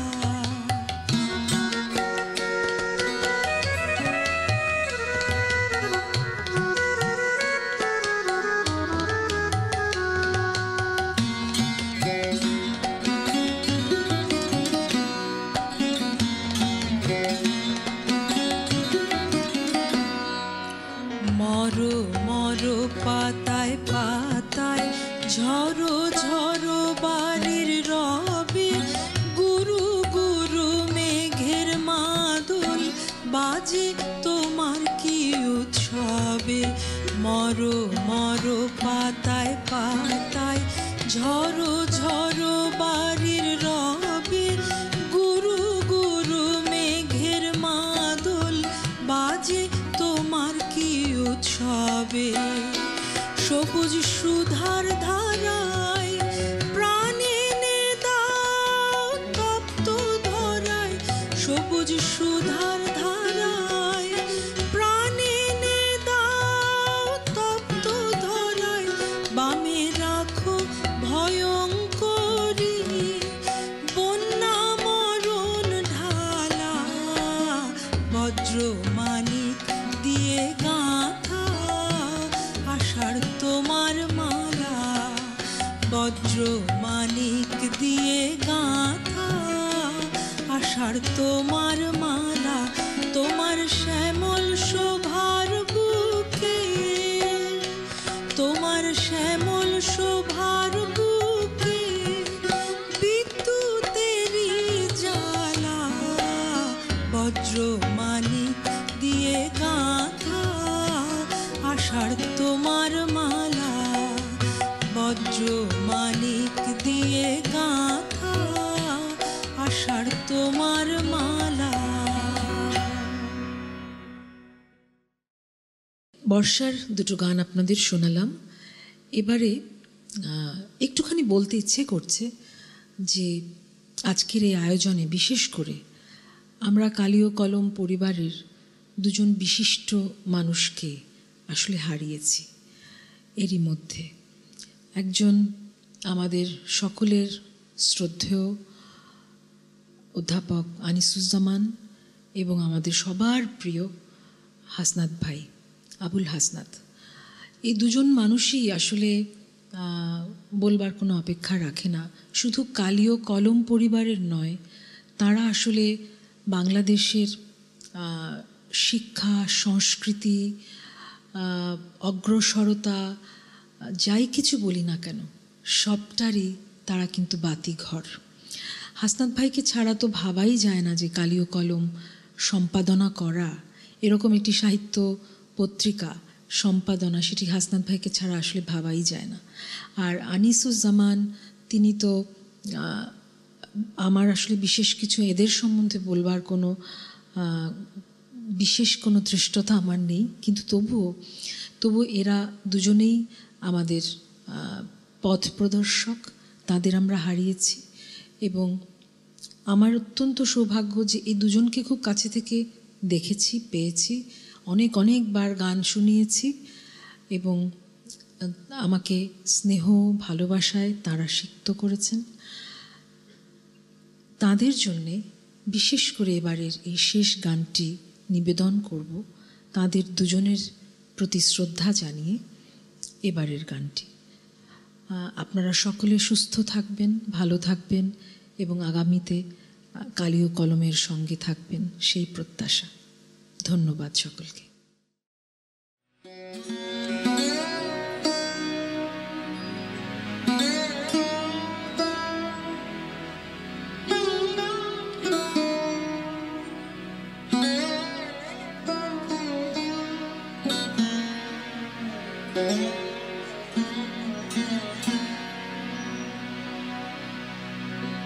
তবু মনে রেখো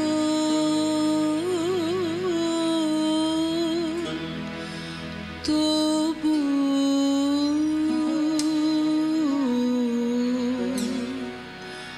মনে রেখো যদি দূরে যা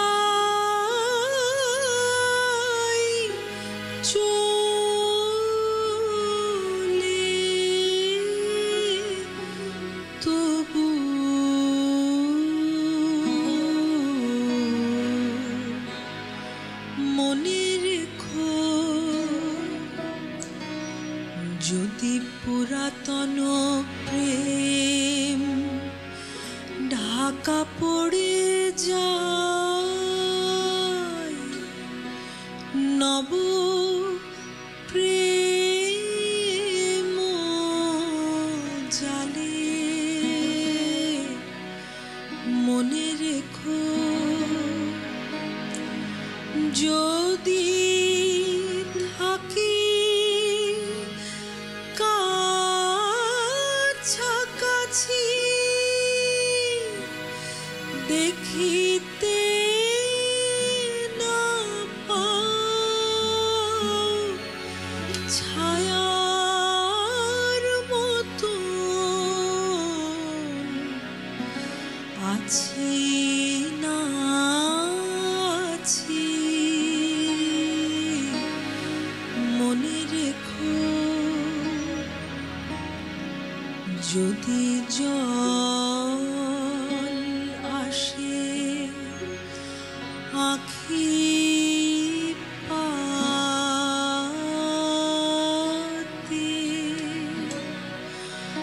যদি জল আসে আখি পাতে,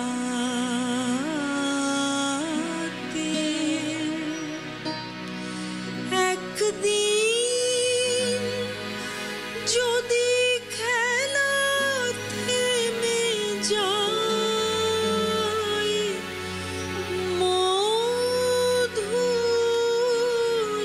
মধুরাতে, তবু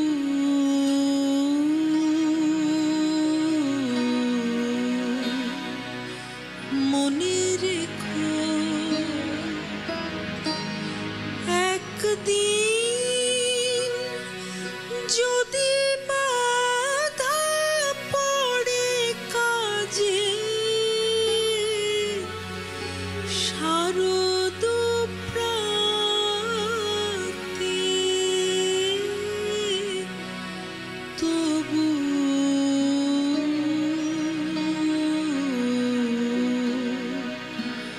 মনে রেখো যদি পড়িয়া মনে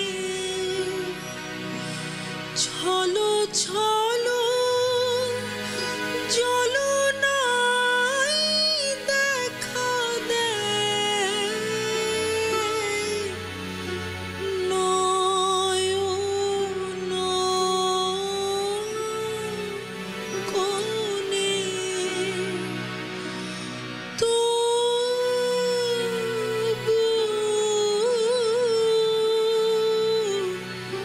মনে রেখো মনে রেখো